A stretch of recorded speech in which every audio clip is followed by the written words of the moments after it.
All right, welcome to the Resilient and Joyful Leader. This is the Lunch and Learn series, or if you are seeing this, watching it another time of day, it's your Golden Nugget Time series. I'm excited to introduce to you the panelists that I have today.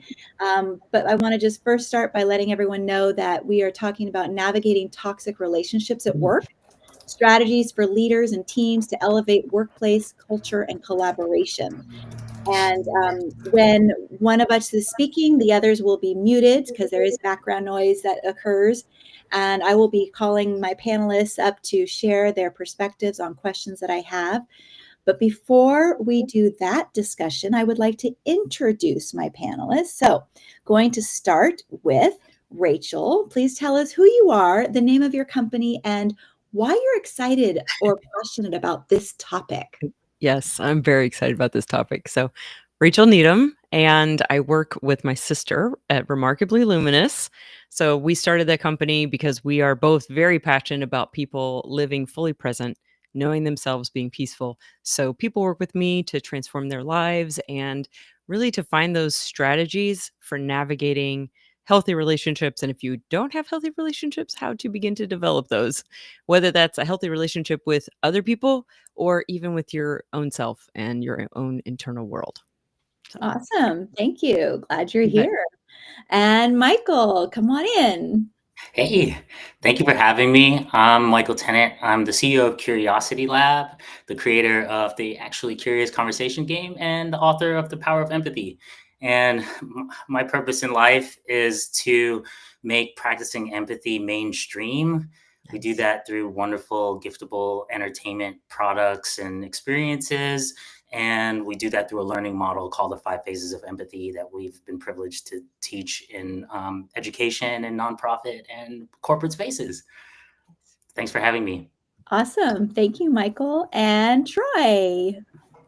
Hey, Misha. Thanks for having me today. My name is Troy Taylor. I'm the CEO and founder of TaylorMade Coaching Group and my micro firm. We're the consultant firm where the strategic advisors, mid-market CEOs trust to deliver adaptable, ready now leaders to drive and grow momentum. And so we do that through either, depending on what the challenges with our clients, it could be assessments, coaching, executive coaching, team coaching, training, or facilitation. Nice. Awesome. Thank you. Yeah, so glad to have all you and those who are watching. I'm Misha Safran. I'm the founder of the Center for Empathy and Emotional Intelligence. And I am very passionate about this topic because I find that oftentimes we are experiencing toxic energy in our universe, in our world, in our country, in our communities, and in our home. And to be perfectly honest, it's like nobody's fault. We have tremendous ancestral things that have gone on in our world that have made it very difficult to know how to communicate, know how to have healthy boundaries, know how to have compassionate communication. So I'm very excited about this topic because I feel like there's a way in which we can restore and hopefully not restore to the yucky way, but restore. I don't use like lab language, by the way. We can restore, we can recreate, we can develop and nurture and cultivate healthier relationships in the home and in the workplace. So just a real quick blab for each of you, going back to Rachael. Why are you passionate about this topic, navigating toxic relationships at work? Yeah, thanks, Misha. I think I'll start by saying I think anytime you have toxic relationships anywhere, it's hard. And that impacts your ability to complete work, to perform. And then when the environment itself that you're working in is toxic, it makes it so hard. And I started at a company years ago at the very bottom and I worked my way up. And one of the things that I loved seeing was the shifts, especially when I got to be in some leadership positions, was like, oh, here's different ways we could work together to make it easier. And when the team was able to connect with one another on a different wavelength, whatever you want to call it, and realize like, oh, hey, they're just doing their job, but part of this job is overlapping versus, oh, wait a minute, we just have a personality conflict here. It's not actually impacting our work, and separating those things out. And it makes it so much easier for you to do your own work, and people want to be there. People want to show up, and you're not going to have people doing that quiet quitting because they want to be there and they feel safe. And on some level, there's there's various levels of safety, obviously, but they feel safe enough to be there and to share their thoughts and ideas. And I would say that's just respect. But when there's elements that are missing there, it makes it really hard to produce what you want to produce. Yeah, absolutely. Yeah. Yeah, thank you for that. Michael, how about you? What's passionate about this topic for you? And I think you're still muted. Oh. Of course I am. Well, Pandemic honestly, catchphrase, right? I was just so excited when you offered this wonderful opportunity to think about this topic. And part of the reason why it excites me so much is because, if I'm real, I've been on both sides of the coin. In some ways, I feel blessed to know that my willingness to take care of me and to remove myself from toxic relationships actually gave birth to a second career as an empathy thought leader. It was the catalyst 7 years ago to me becoming an entrepreneur. But also, I think in the midst of this entrepreneurship, and when the rubber meets the road, I was going to say the something hits the fan. There were points there where, when I look back now with, a low ego, with a willingness to actually look back at my mistakes and to call them out, I realized that I perpetuated some of the toxic behavior. I maybe invented some new ways. And I think I say that because it's so important for leaders to be willing to look at themselves and see the ways they're contributing to toxic leadership. I mean, I feel like half the toxic leadership is because people are unable to or unwilling to see the ways that they're kind of making the work environment less enjoyable. And I guess the last thing I'll say to that is, years ago, as I started playing with empathy and to advocate for more safety in the workplace, I would just think about the percentage of our waking time that we spend working, regardless of whatever your career is, versus, loving our loved ones, or even, taking care of us, probably maybe 75%. So if that big allocation of how we spend our time is not healthy, then it really is something to look at. Yeah, thank you for that. In fact, I almost wish you would have said when the shit hits the fan, because it's okay. So the whole idea is to be real, right? Like, I always kind of put out there, like, when did professional become dull, right? We can have joy, we can have play, we can enjoy each other. And why do we have to be, there are certain things that we want to make sure we're not hurting anyone, right? And so, but when you got real with sharing, Michael, that you've been on both sides, that's just as real as saying the shit just, is going to hit the fan. So I want y'all to be real. And one thing I forgot to mention in the beginning, and I'll come to you, Troy, in just a second, is that we get to share whatever we need to share.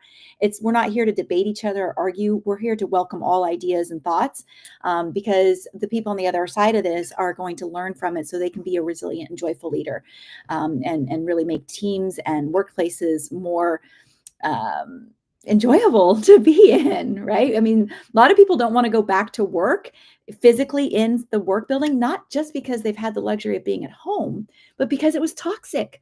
Why should I go spend time with all those people? So anyways, we'll come back to that. Troy, what are you passionate about for this topic? Yeah, thank you for sharing that. Thank you everyone for sharing your perspective. So what we've found in working in corporate spaces or nonprofit or government or where have you, when working with leaders, initially, if the topic has been broached to them that some people are being toxic, it's kind of like, well, people are being people. And a lot of times it's not until there's an impact, right, to the bottom line that affects them directly, that unfortunately that they'll pay attention. Now there's some spaces where they're more aware of it, that it's a thing that you're paying attention to. And so what I've seen a lot is it has to do with what everyone has shared, but also it's it's an inability to communicate a lot of times, right? And let me reframe that.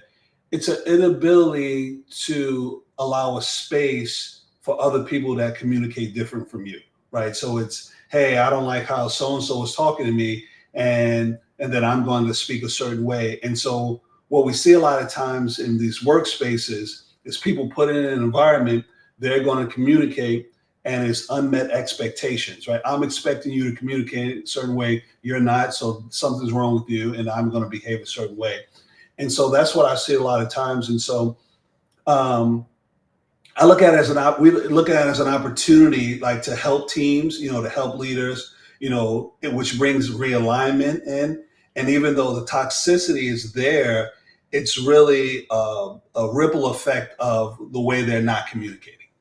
Yeah, I'm really glad you brought that in, Troy. I've heard and I use the expression that expectations breed resentments. And when you got resentments, you got toxicity. Ooh, yeah.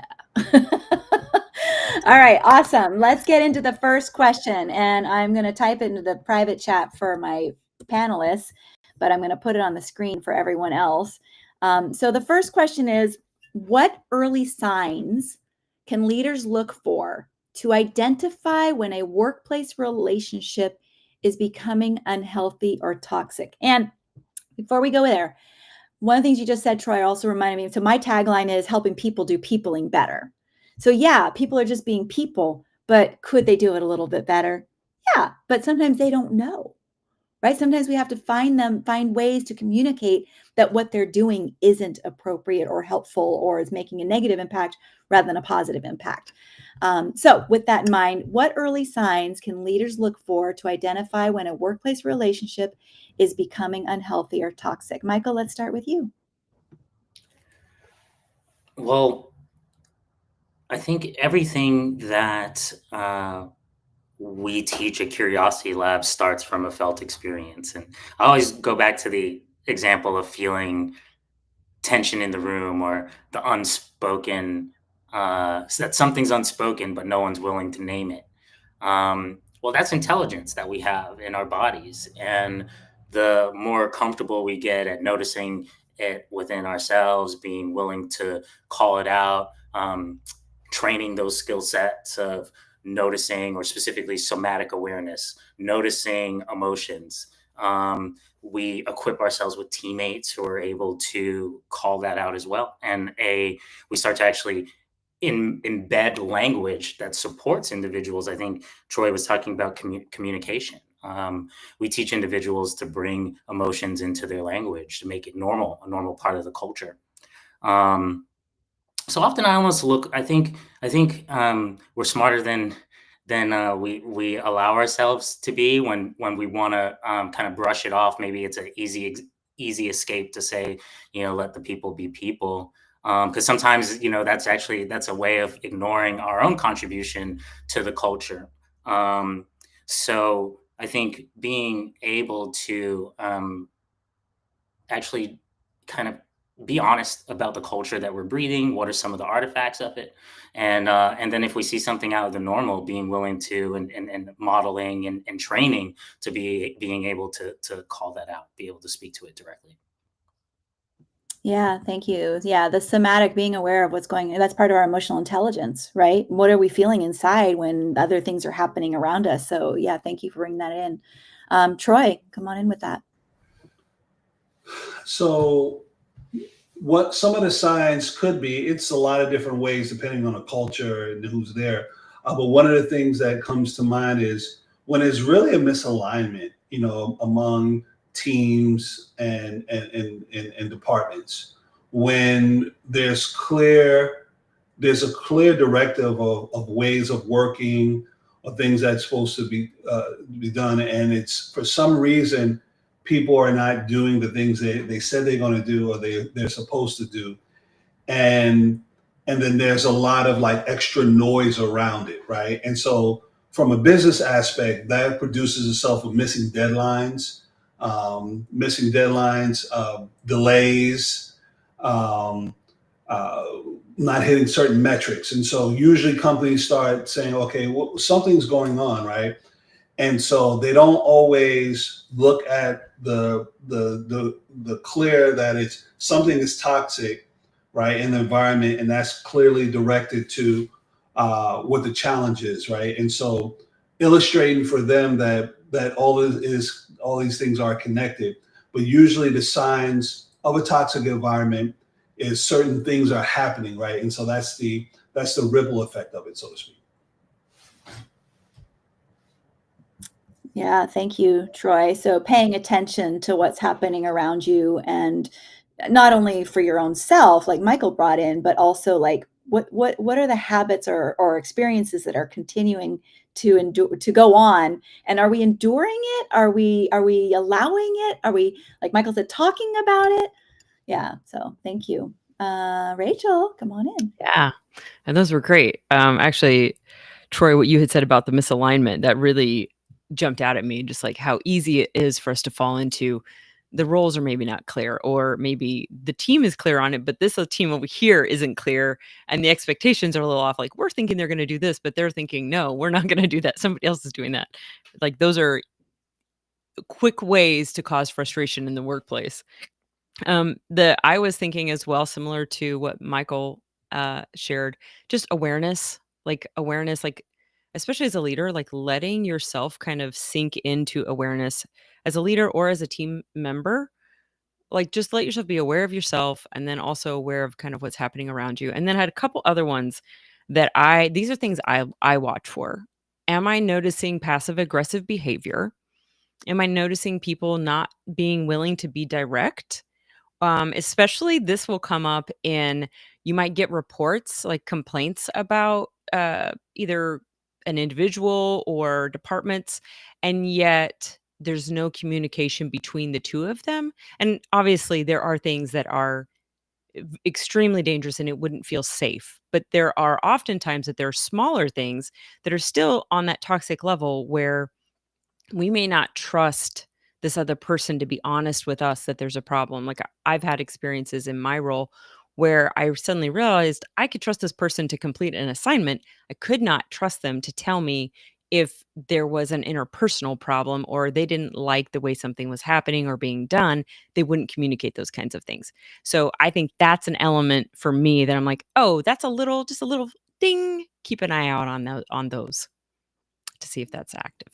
Yeah, thank you. Thank you. And I realized I forgot to tell our audience that I have QR codes for each of you, and I forgot to put Troy's up there. So Troy, you had Michael's QR code while you were talking, but that's okay. We are doing this imperfectly. So for those of you who want to reach out to either Michael, Rachael, Troy, or me, every once in a while, you'll see there's like I can't show you. There you go. There's a QR code right above me on over my left shoulder.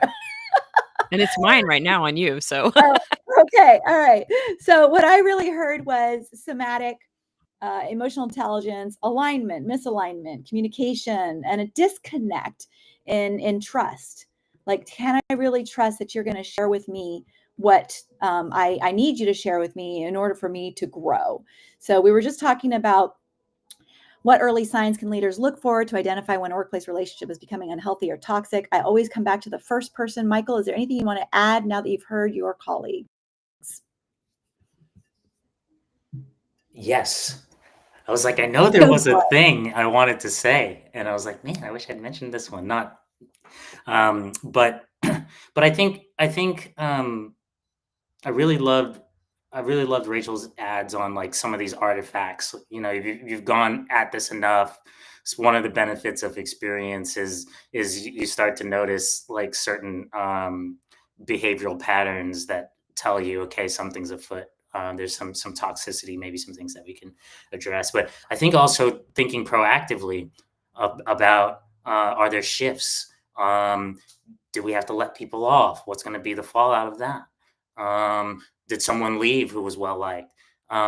We can kind of think proactively, and I think sometimes we kind of hope things will just like metabolize and scab over and heal on their own, and then they metastasize instead. So I think just kind of using some street smarts in terms of, hey, is there a disruption that's happening here that may affect the culture of the business? Then I want to be proactive about that one too. Yeah, I really think just even talking on proactivity, there's such shyness and fear. And the reality is, it takes time to save time. If leaders are willing, and we're going to talk about this in the second question, if leaders are willing to intervene from the beginning, right? You notice something, have a conversation about it that's healthy, healing, and productive, then you're more likely to save the blow up when in a year or two, this person has these same behaviors over and over again, everybody's getting frustrated and upset. So it's really important to pay attention and be proactive from the get-go. You save a lot of time, you save a lot of money.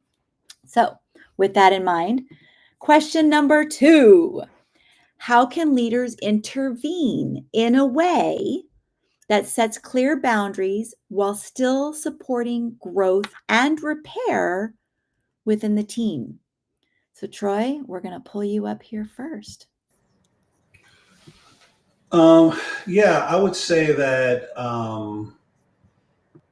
the leader really being clear on how are they living the values that they are communicating, to not only their leaders but also to the company, right? So it goes back to that old adage, people hear what you're saying, but they're really watching how you are or how you conduct yourself.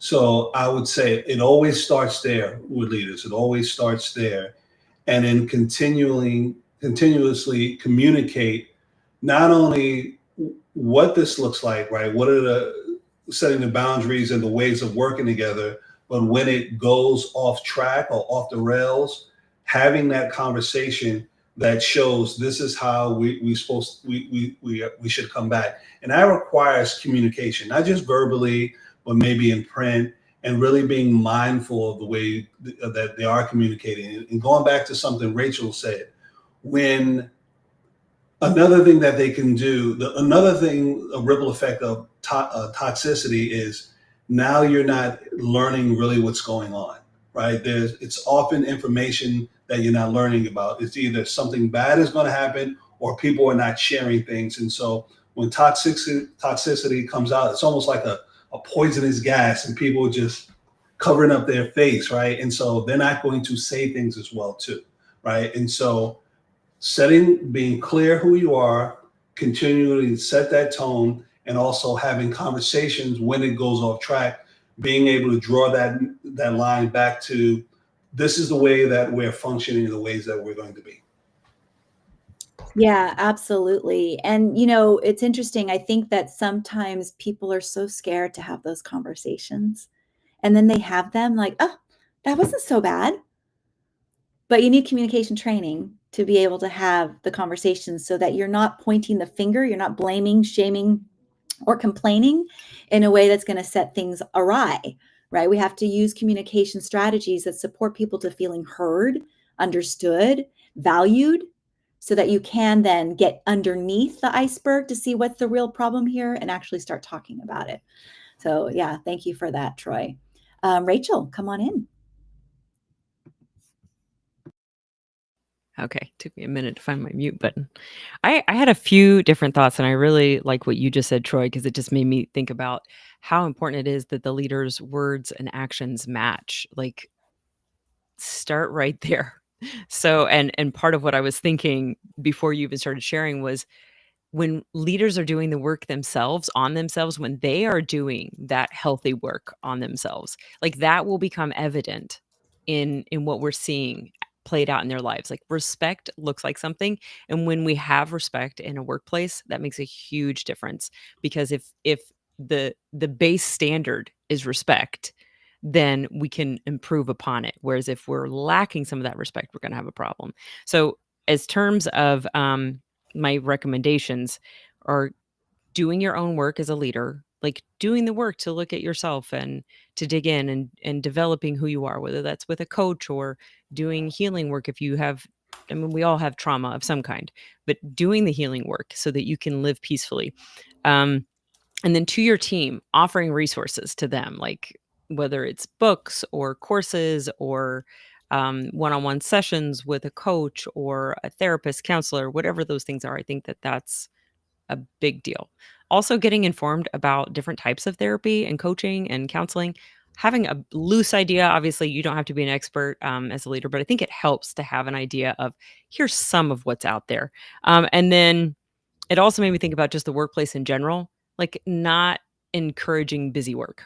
So encouraging your team members to show up and do their best work, creating space for them to share innovation, and it not being this environment, well, you just have to slog in your however many hours, just make sure you fill out that time card, but putting the emphasis back on the quality of the work. Because when people are focusing on that, there's a shift in the environment that becomes a very synergistic excitement and healthiness. I know I think it's Michael Hyatt, had done a study, and they were nervous about hitting their projections for 2020.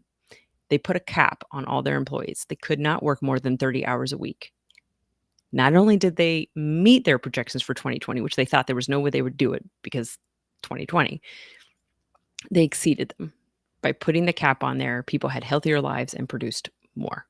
So that's my whirlwind of thoughts. I love that. You're gonna have to send me that because Yes. that's fabulous. I'm constantly working with organizations to kind of like how are you forcing people to work more than they can handle? And Yeah. what if you were to slow things down? What if you were to implement breaks? What about joy and rest? So I really want to see a copy of that, Rachael. Thank you for bringing that in. Also, what some of y'all don't know is, well, I think I've made it pretty clear, but I'm also a part-time mentor for coaches at the Certified Life Coach Institute. And that's how I know Troy. Troy is a facilitator there. And we're always telling our students who are becoming coaches, you can't take a client anywhere you're not willing to go. So we're talking about leaders in the workplace, no matter whether it's nonprofit, for-profit, whatever it is, be willing to do the hard work, right? That's how you can intervene and set clear boundaries when you have toxicities, as you don't do it yourself. Don't create that toxicity, right? Do your own work. Our traumas and other experiences manifest in very kooky ways. All right, wonderful. Thank you. Michael, come on in. Yeah. This question, every time I think about answering it, I actually get transported like back in time. I think being a older millennial, I had the privilege of witnessing my sometimes privilege. I think I see it as a privilege now. Witnessing my immigrant mom through her different careers throughout life, but I remember her working for a textile company that really made us feel like we really felt like a family between the picnics and even like just being there to sometimes when my mom didn't have childcare to go there with her and I just was like one of them. They took turns kind of taking care of me while everyone was getting their work done. So I don't know why it makes me think of this like old ideal where the job felt like a family. You really look forward to it. And I think like some of the best jobs I have that I miss the most. I've been an entrepreneur working for myself for 7 years, and I'm actually at this phase where I almost miss the community that comes with being in a workplace. But I put in hours, and it didn't feel toxic. It felt like a privilege to be able to invest in the mission of the company.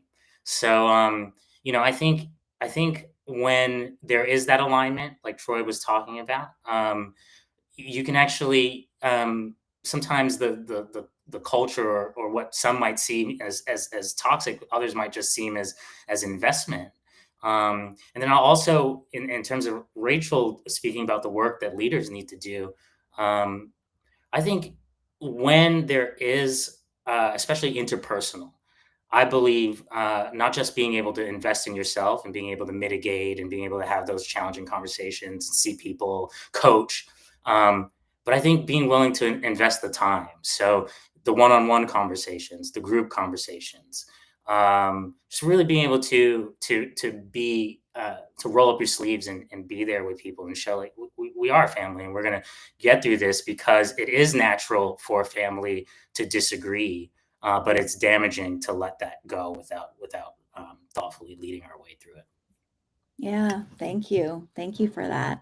All right, we're on time. So, well, we're we are on time because we started at 46 and now we're 16. So we're kind of on time. We're going to wrap this up. And what I'd like to do is thank you all for participating in this scintillating conversation. That was my mom's favorite word. We have learned some things. We've gotten some golden nuggets. We've got some people watching, and hopefully y'all will ask your questions or answer our questions in the chat. And we will go back and find you on LinkedIn, YouTube, or Instagram where this is live streaming and try to engage with you. So please give us your feedback and thoughts on the topic. And Rachael, Troy, and Michael, I'd like you to let people know, one, who you are, who you serve, and how they can reach you. But I also would like you to give one golden nugget. And I mean just one, because we got no time left. So we will start with who went, I don't know. I think it's Rachel's turn to go first, maybe, or is it Michael's turn? Michael's turn to go first. We'll just go with Okay, I'll go first. Ah! Sorry. What I'd say is I'm Michael Tennant. You can find me at curiositylab.io, or please check out our products for helping spread empathy skills. We serve the world in helping you strengthen empathy skills and to bring that to your community. But I had one from each. I'd say Troy, you talking about words and actions, values matching. I wanted to just double tap on that.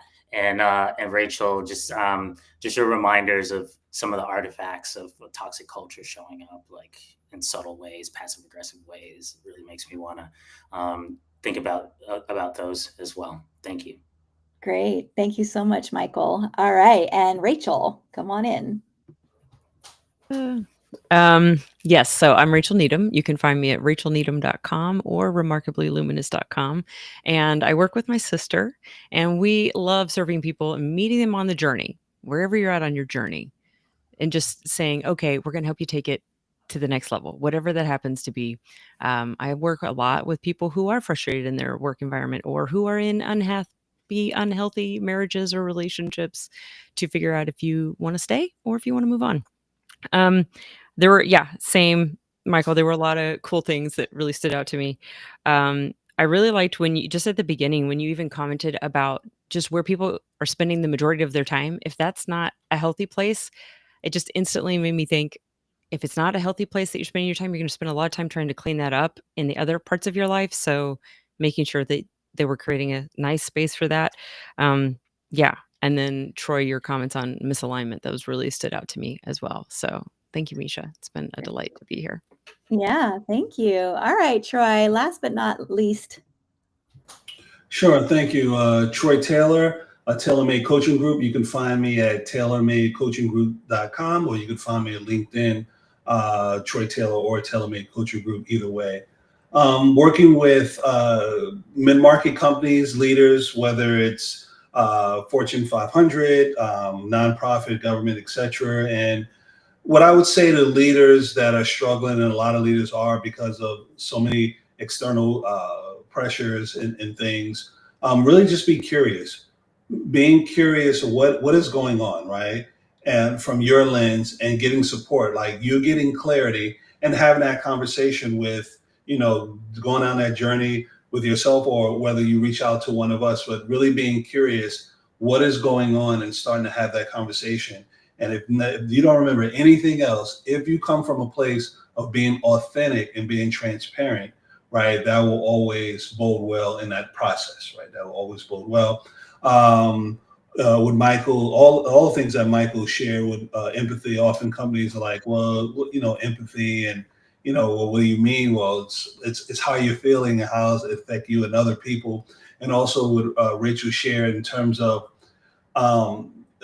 leaders sometimes they overlook the humanness of how they're showing up, and when they overlook that, they forget a part of who they are. And when you forget part of who you are, that impacts the way you connect with others. Yeah. Wow. Thank you all very much. And I'm Misha Safran, founder of the Center for Empathy and Emotional Intelligence. And I work with leaders who feel stuck and tired and overwhelmed and burned out to reestablish, recultivate, or even just create for the first time joy and rest to cultivate your success. And I am the moderator and creator of this wonderful bi-weekly conversation because I want you to have a break every once in a while to gain some nuggets that you can put into practice. So those of you watching and listening would love to know what is happening for you right now. Get the support that you need, but also know that, it takes two to tango, right? So what is your development that's needed, and what kind of development could potentially support your workplace? If you're one of those leaders that can hire support, do it. So with that said, we'll see y'all in a couple of weeks. Let me get that up there. Y'all can see on December 8th, we're going to be talking about when personal choices affect professional life, divorce, decisions, and leadership. My guests will be Jackie Roby and Dr. Jaime Raigosa, and one other to be announced. But looking forward to seeing everybody then, and we will all bid the audience goodbye. Thank you.